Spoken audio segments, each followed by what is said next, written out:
Assalamualaikum warahmatullahi wabarakatuh. Saya Kalakama Sabira dari 1145 akan menceritakan tentang biografi Muhammad Hatta.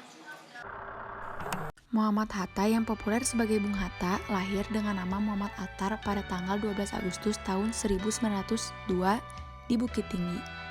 Muhammad Hatta lahir dari pasangan Muhammad Jamil dan Siti Saleha yang berasal dari Minangkabau. Ayahnya meninggal pada saat ia masih berumur 7 bulan. Attar pun lahir sebagai anak kedua setelah Rafiah yang lahir pada tahun 1900. Setelah kematian ayahnya, ibunya menikah dengan Agus Hajining, seorang pedagang dari Palembang. Perkawinan mereka melahirkan 4 orang anak perempuan. Sejak kecil, ia dikenal disiplin, soleh, dan teguh dalam pendiriannya. Sedangkan ketika remaja, Hatta tidak merasa terikat dengan sistem hal Minangkabau yang bersifat matrilineal.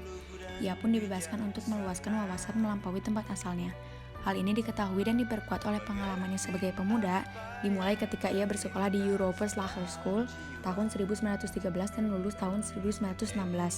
Kemudian melanjutkan di Mulo tahun 1917. Selesai dari sana, ia berangkat ke Batavia pada tahun 1919 untuk melanjutkan pendidikan di Prince Hendrik School.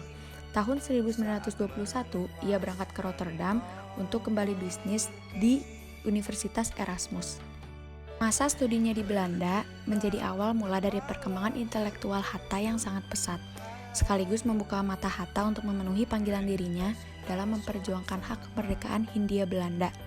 Pada masa-masa inilah, Hatta mulai memikirkan berbagai bentuk ketidakadilan kaum kolonialis pada rakyat pribumi. Hatta juga mulai aktif berorganisasi dalam organisasi Perhimpunan Hindia Belanda. Dinamika diskusinya dalam organisasi tersebut, Hatta bersama dengan Cipto Mangunkusumo, Ki Hajar Dewantara, Sukiman Wirjo Sanjojo, dan lainnya memutuskan untuk melakukan sesuatu yang cukup radikal pada masanya. Dari organisasi inilah, para pemuda lain juga Hatta semakin produktif dalam menyerap ratusan bahan bacaan kelas berat, dari mulai filsafat, ekonomi, politik, dan sastra, sekaligus menulis artikel-artikel tajam tentang pembelaannya terhadap rakyat Hindia Belanda. Bung Hatta mempunyai strategi yang sangat sulit diantisipasi oleh Belanda.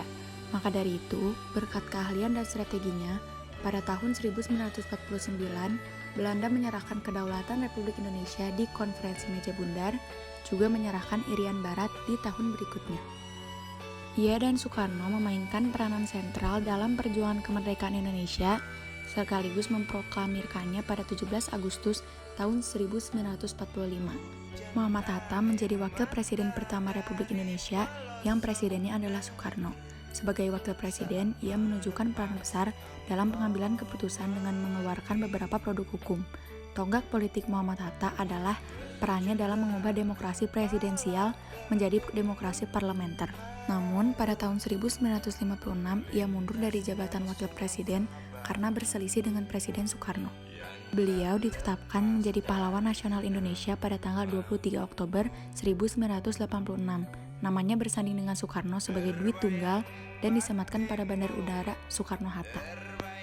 Jika beliau tidak ikut andil dalam perundingan Meja Bundar, bisa jadi bangsa ini masih dijajah oleh pemerintahan Belanda dan wilayah Irian Barat tidak diserahkan kepada Indonesia.